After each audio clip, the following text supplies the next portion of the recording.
Hello दोस्तों आज की जो वीडियो है उसके रिक्वेस्ट मेरे पास काफ़ी टाइम से आ रही थी, काफ़ी टाइम से ये पेंडिंग थी कि कौन से वो म्यूचुअल फंड्स हैं जिससे हम अपना टैक्स बचा सकते हैं। तो दोस्तों ईएलएसएस म्यूचुअल फंड की जो कैटेगरी होती है सिर्फ उसमें आप पैसा लगाकर अपना सेक्शन 80C में टैक्स बचा सकते हैं। अब इसमें दो तीन चीज़ें हैं जिसका आपको ध्यान रखना है। पहला कि ये जो म्यूचुअल फंड है जिसमें आप पैसा लगाते हैं अगर ईएलएसएस में, तो ये आपका पैसा 3 साल तक के लिए ब्लॉक हो जाता है, लॉक इन रहता है, आप वो पैसा नहीं निकाल सकते हैं। दूसरा बात आपको ये भी ध्यान में रखनी है कि 80C में जो लिमिट होती है वो 1,50,000 की होती है हर साल की। तो एक साल में आप 1,50,000 तक का ही पैसा उससे बचा सकते हैं। और दूसरी चीज़ उसमें आपको ये भी ध्यान रखना है कि सेक्शन 80C में और भी इन्वेस्टमेंट इंस्ट्रूमेंट कवर होते हैं, जैसे कि पीपीएफ, वीपीएफ, लाइफ इंश्योरेंस, ऐसे काफ़ी इंस्ट्रूमेंट्स हैं जो 80C में ही आते हैं और इन सब में पैसा मिला के 1.5 लाख की आपकी लिमिट रहती है। और तीसरी चीज़, अगर आपने इनकम टैक्स की न्यू स्कीम में ऑप्ट किया है तो आपको ये 80C की फैसिलिटी नहीं मिलती है। तो आप ईएलएसएस म्यूचुअल फंड खरीदते हुए इन बातों का ज़रूर अपना ख्याल रखें। तो आइए अब दोस्तों हम देख लेते हैं कि ये टॉप 3 कौन से अभी म्यूचुअल फंड्स चल रहे हैं ईएलएसएस कैटेगरी में। इस वीडियो में हम डिटेल में इन तीनों फंड्स के बारे में जानेंगे और देखेंगे कि अगर आपको ये तीनों फंड्स लेने हैं तो क्या आपके लिए ये सही रहेगा, और अगर आपको सिर्फ एक फंड लेना है तो आप कौन सा फंड लेंगे तो आपके लिए ज़्यादा फायदेमंद रहेगा। तो दोस्तों ये जो ईएलएसएस फंड्स होते हैं इसमें जो भी आप पैसा लगाते हैं ये आपका 80C में डिडक्शन के लिए एलिजिबल होता है, और बाकी किसी म्यूचुअल फंड में जो आप पैसा लगाते हैं वो एलिजिबल नहीं होता है। और इन फंड्स में जो आप पैसा लगाएंगे वो आपका 3 साल के लिए लॉक इन हो जाता है, 3 साल तक आप वो पैसा नहीं निकाल सकते हैं। अब अगर हम लॉन्च डेट की बात करें तो क्वांट टैक्स प्लान आपका जनवरी 2013 में शुरू हुआ था। कैनरा रोबेको का इक्विटी टैक्स सेवर भी जनवरी 2013 में ही शुरू हुआ था। वहीं मेराई एसेट का टैक्स सेवर नवंबर 2015 में शुरू हुआ है। यानी कि मेराई एसेट टैक्स सेवर थोड़ा कंपैरेटिवली नया फंड है बाकी दो फंड्स के मुकाबले। अब अगर हम यहाँ पे बात करते हैं इनके एसेट साइज़ की, तो क्वांट टैक्स प्लान सिर्फ 66 करोड़ का एसेट अंडर मैनेजमेंट अभी हैंडल कर रहा है। वहीं जो मेराई टैक्स सेवर है वो 6300 करोड़ का हैंडल कर रहा है। वहीं कैनरा रोबेको का टैक्स सेवर 1700 करोड़ का ओयूएम अभी हैंडल कर रहा है। हालांकि मेराई एसेट टैक्स सेवर सबसे नया फंड है इन तीनों में से, लेकिन सिंस इसकी कंपनी थोड़ी कंपैरेटिवली ज़्यादा फेमस है तो इस फंड में ज़्यादा लोग पैसा अभी लगा रहे हैं। वहीं क्वांट टैक्स प्लान सबसे कम रिटर्न देने के बावजूद सबसे कम ओयूएम है, क्योंकि उसकी जो कंपनी है वो कंपैरेटिवली इतनी फेमस नहीं है। अब अगर दोस्तों हम यहाँ पे बात करते हैं इनकी एसेट एलोकेशन की कैप वाइज, तो लार्ज कैप कंपनीज में क्वांट टैक्स प्लान ने 34% पैसा लगाया हुआ है। वहीं मिड कैप में इसने 39% पैसा लगाया हुआ है। उसी तरह स्मॉल कैप कंपनीज में इसने 25% पैसा लगाया हुआ है। दोस्तों ईएलएसएस फंड्स को कोई रिस्ट्रिक्शन नहीं होती है, वो किसी भी मार्केट कैप की कंपनी में कितना भी पैसा लगा सकती है। तो क्वांट टैक्स प्लान यहाँ पे मिड और स्मॉल कैप कंपनीज में अपना ज़्यादा पैसा लगाता हुआ नज़र आ रहा है। वहीं अगर हम मेराई टैक्स सेवर में देखें तो इसने अपना सबसे ज़्यादा पैसा लार्ज कैप कंपनीज में लगाया हुआ है 70% के आसपास। वहीं मिड कैप कंपनीज में 21% और स्मॉल कैप कंपनीज में भी इसने 8% के आसपास पैसा लगाया हुआ है। वहीं अगर हम कैनरा टैक्स सेवर पे यहाँ पे बात करें तो कैनरा टैक्स सेवर ने भी सबसे ज़्यादा पैसा अपना लार्ज कैप कंपनीज में लगाया हुआ है। उसके बाद मिड कैप कंपनीज में 27% और थोड़ा सा पैसा इसने स्मॉल कैप कंपनीज में भी लगाया हुआ है। तो यानी कि दोस्तों इससे ये पता चलता है कि मेराई टैक्स और कैनरा टैक्स सेवर दोनों लगभग एक जैसी अपनी स्ट्रेटेजी फॉलो कर रहे हैं। वहीं क्वांट टैक्स जो है वो मिड और स्मॉल कैप कंपनीज में ज़्यादा पैसा लगा रहा है। अब आइए दोस्तों देख लेते हैं कि इनकी एक्सपेंस रेशोज़ कैसी हैं। तो क्वांट टैक्स प्लान की एक्सपेंस रेशो है 0.57%। वहीं मेराई टैक्स सेवर की जो अभी एक्सपेंस रेशो चल रही है वो 0.29% चल रही है। वहीं कैनरा टैक्स सेवर की जो अभी एक्सपेंस रेशो चल रही है वो 1.06 चल रही है। तो अगर हम तीनों में देखते हैं, मेराई एसेट टैक्स सेवर सबसे अच्छी अभी एक्सपेंस रेशो है, सबसे कम एक्सपेंस रेशो है 0.29% की, और क्वांट टैक्स प्लान की एक्सपेंस रेशो भी काफ़ी कम है 0.57। वहीं कैनरा टैक्स सेवर लगभग कैटेगरी एवरेज के आसपास 1.06% की एक्सपेंस रेशो अभी चल रही है। अब आइए दोस्तों देख लेते हैं कि इनकी रिस्क रेशियोज इन फंड्स के बारे में क्या बता रही है। अगर हम स्टैंडर्ड डेविएशन पे पहले बात करें कॉन्टेक्स की, तो कॉन्टेक्स का जो स्टैंडर्ड डेविएशन है वो 20.79 चल रहा है, वहीं शार्प रेशो 0.73 है। वहीं अगर हम मिराई टैक्स सेवर पे बात करें तो इसका जो स्टैंडर्ड डेविएशन है वो 20.95 चल रहा है, वहीं शार्प रेशियो इसका 0.62 चल रहा है। वहीं कैनरा टैक्स सेवर का स्टैंडर्ड डेविएशन 21.34 है और शार्प रेशियो इसकी 0.73 चल रही है। तो दोस्तों जैसे कि मैं अपनी कई वीडियोस में आपको बता चुका हूँ, स्टैंडर्ड डेविएशन एक फंड का ये बताती है कि वो कितना कंसिस्टेंटली रिटर्न दे रहा है, और जितनी ये कम होती है उतनी ही ये अच्छी रहती है।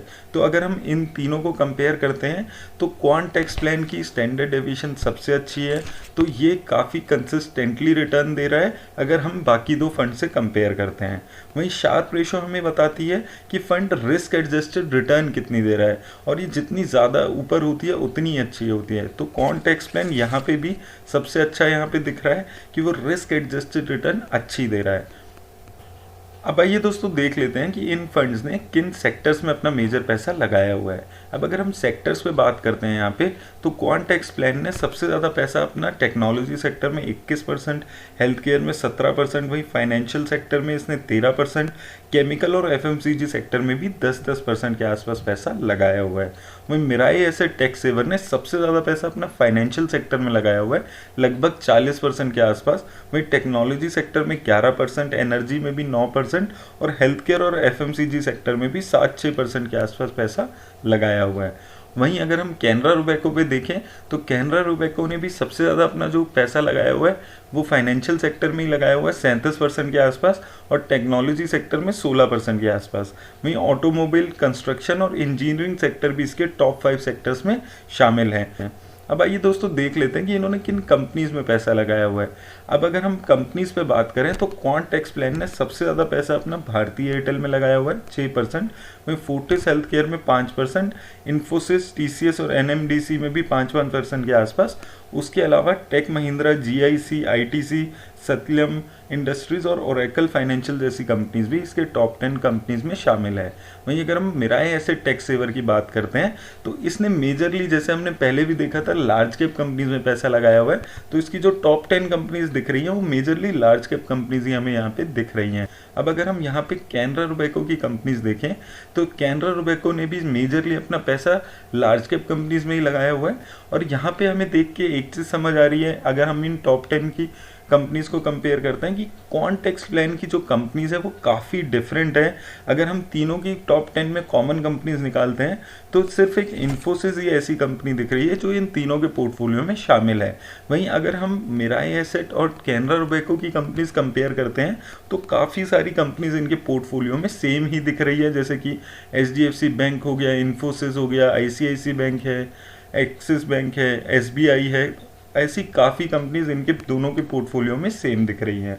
तो मुझे लगता है कि अगर आपको इन तीनों में से कोई दो फंड लेने होंगे तो आपको मिराई एसेट और कैनरा रुबैको दोनों लेंगे तो वो आपको यहाँ पे फ़ायदा होता नहीं दिख रहा है। मुझे लग रहा है कि यहाँ पे ओवरलैपिंग ज़्यादा होने वाली है। अब ओवरलैपिंग को और डिटेल में एक बारी समझ लेते हैं हम इन फंड्स की डिटेल देख के। तो अब अगर हम डिटेल में इनकी ओवरलैपिंग समझने की कोशिश करें तो क्वांट टैक्स प्लान की पोर्टफोलियो में अभी टोटल 38 कंपनीज हैं, जिसमें से मिराई एसेट टैक्स सेवर के पोर्टफोलियो में सिर्फ 7 कंपनीज हैं जो 20% कंस्टिट्यूट करती है, और वहीं कैनरा टैक्स सेवर के पोर्टफोलियो में 12% ही कंपनीज हैं जो सिर्फ 3 कंपनीज बनती हैं। तो यानी कि अगर आप क्वांट टैक्स प्लान लेने की सोचते हैं तो उसके साथ अगर आप मिराई टैक्स सेवर या कैनरा टैक्स सेवर में से कोई भी लेते हैं तो आपको यहाँ पे कोई दिक्कत नहीं होगी, क्योंकि क्वांट टैक्स प्लान की कंपनीज और इसके जो सेक्टर्स हैं वो काफ़ी डिफरेंट यहाँ पे हमें दिख रहे हैं, और ओवरलैपिंग भी यहाँ पर नहीं हो रही है। वहीं अगर हम मिराई एसेट टैक्स सेवर में देखें तो इसके पोर्टफोलियो में अभी 60 कंपनीज चल रही हैं, और क्वांट टैक्स प्लान की जो 7 कंपनीज हमने ऊपर भी डिस्कस की थी वो कॉमन है, जो 29% ही इसके पोर्टफोलियो में शेयर है। वहीं कैनरा टैक्स सेवर और इसका जो शेयर है वो 55% ओवरलैप यहाँ पे कर रहा है और 22 मोटे मोटा कंपनीज हैं जो इनके पोर्टफोलियो में सेम है। वहीं अगर हम कैनरा टैक्स सेवर में भी ऐसे देखें तो कैनरा टैक्स सेवर के पोर्टफोलियो में 51 कंपनीज यहाँ पे दिख रही हैं। क्वांट टैक्स प्लान के कंपैरिजन में इसमें सिर्फ 11% ओवरलैपिंग है। वहीं मिराई एसेट टैक्स सेवर में 60% ओवरलैपिंग यहाँ पे मुझे दिख रही है। तो यानी कि दोस्तों अगर आपको कोई 3 कंपनीज में से लेनी है ये तीनों, तो ये तीनों म्यूचुअल फंड्स लेने का आपको कोई फायदा नहीं है, क्योंकि मिराई टैक्स सेवर और कैनरा टैक्स सेवर लगभग सेम ही अपना फॉलो कर रहे हैं सारी चीज़ें। उनका सेम एसेट एलोकेशन भी सेम दिख रही है मार्केट कैप के हिसाब से। इनके ऑलमोस्ट जो मेजर सेक्टर्स हैं वो भी सेम है और कंपनीज भी 55 से 60% इनकी सेम है। तो ओवरलैपिंग बहुत ज़्यादा है। तो मैं आपको यही सजेस्ट करूंगा कि मिराई एसेट टैक्स सेवर और कैनरा एसेट टैक्स सेवर दोनों आप अपने पोर्टफोलियो में शामिल ना करें। अब आइए दोस्तों देख लेते हैं कि इन तीनों फंड्स ने रिटर्न कैसे दिया अगर आपने वन टाइम इन्वेस्टमेंट किया होता। अब अगर हम वन टाइम इन्वेस्टमेंट पे यहाँ पे बात करते हैं तो एक साल में इन तीनों ही फंड्स ने काफ़ी अच्छी रिटर्न दी है। आपका लगाया हुआ 10,000 रुपये क्वांट टैक्स प्लान ने 26,000 रुपये कर दिया है। वहीं मिराई एसेट टैक्स सेवर ने 21,000 और कैनरा रोबेको ने 19,000, यानी कि इन तीनों ही फंड्स ने 100% के आसपास की रिटर्न दी है अगर आपने वन टाइम इन्वेस्टमेंट किया होता। वहीं क्वांट टैक्स प्लान ने 160% की रिटर्न दी है अगर आपने एक साल पहले पैसा लगाया होता। वहीं अगर हम यहाँ पे 5 साल की रिटर्न इनकी कंपेयर करते हैं तो 5 सालों में आपका लगाया हुआ 10,000 रुपये क्वांट टैक्स प्लान ने 27,000 रुपये कर दिया है और मिराई एसेट टैक्स सेवर ने 28,000 रुपये कर दिया है। वहीं कैनरा रोबेको टैक्स सेवर ने वो आपका 5 साल में पैसा 23,000 रुपये कर दिया है।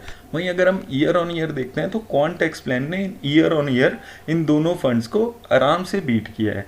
अब आइए दोस्तों देख लेते हैं कि एसआईपी इन्वेस्टर्स के लिए इन्होंने कैसी रिटर्न दी है। तो दोस्तों अगर हम यहाँ पे एसआईपी इन्वेस्टर्स पे बात करें तो आपने अगर एक साल पहले 1,000 रुपये से एसआईपी कराई होती तो आपकी रिटर्न यहाँ पर भी क्वांट टैक्स प्लान में सबसे अच्छी बनी होती। 12,000 की लागत आपकी क्वांट टैक्स प्लान ने लगभग 19,000 रुपये बना दी है।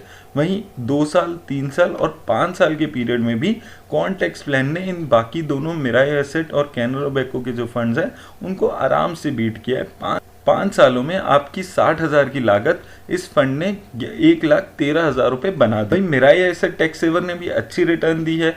5 सालों में इसने 60,000 रुपये की लागत को 1,04,000 रुपये बना दिया है। उसी तरह कैनरा रोबेको की रिटर्न्स भी यहाँ पर अच्छी दिख रही हैं। 60,000 रुपये की लागत आपकी यहाँ पे लगभग 1,00,000 रुपये हो गई है। तो दोस्तों अगर हम 5 साल की इसकी एसआईपी और वन टाइम इन्वेस्टमेंट की रिटर्न्स को यहाँ पे देख रहे हैं तो हमें एक चीज़ समझ आ रही है कि क्वांट टैक्स प्लान ने आराम से इन फंड्स को बीट किया है। हालांकि जो मिराई एसेट टैक्स सेवर और कैनरा रोबेको की रिटर्न्स है वो भी यहाँ पर अच्छी ही हमें दिख रही है। तो दोस्तों इन तीनों फंड्स में से मुझे सबसे अच्छा मिराई एसेट टैक्स सेवर लग रहा है। उसका एक रीज़न सबसे पहला ये है कि क्वांट टैक्स प्लान ने रिटर्न तो अच्छी दी है, इसकी रिस्क रेशोज़ भी अच्छी हैं, लेकिन जो इसका एसेट अंडर मैनेजमेंट है वो बहुत ही ज़्यादा कम है। सिर्फ 66 करोड़ का इसका एसेट अंडर मैनेजमेंट है यहाँ पे। अब ये देखने वाली बात हो जाती है कि जब 66 करोड़ का एसेट अंडर मैनेजमेंट 1,000-2,000 करोड़ हो जाता है तो क्या ये उतनी ही रिटर्न दे पाता है या नहीं। मिराई एसेट टैक्स सेवर मुझे इसलिए भी अच्छा लगता है क्योंकि इसकी जो एक्सपेंस रेशो है ये भी कम है, रिस्क रेशोज़ भी इसकी अच्छी है और जो ये मिराई एसेट कंपनी है इसके बाकी फंड्स भी अभी अच्छा कर रहे हैं और ये फंड भी काफ़ी अच्छी रिटर्न यहाँ पर दे रहा है। और हाँ दोस्तों अगर आपको इनमें से कोई 2 फंड लेने हैं तो वो मैंने आपको पहले भी बताया था कि क्वांट टैक्स प्लान के साथ आप कोई कम्बिनेशन बनाएं, क्योंकि मिराई एसेट टैक्स सेवर और कैनरा रोबेको की जो म्यूचुअल फंड की ओवरलैपिंग है पोर्टफोलियो की वो बहुत ज़्यादा है। दोस्तों मेरी तरफ से आज इतना ही। उम्मीद करता हूँ कि आपको समझ आया होगा कि आपको इनमें से किस फंड में इन्वेस्ट करना चाहिए। और अगर आपको ये वीडियो अच्छी लगी हो तो इसे लाइक ज़रूर करें, शेयर भी करें और अगर आप मेरे चैनल पर पहली बार आए हैं तो मेरा चैनल सब्सक्राइब करना ना भूलें। धन्यवाद।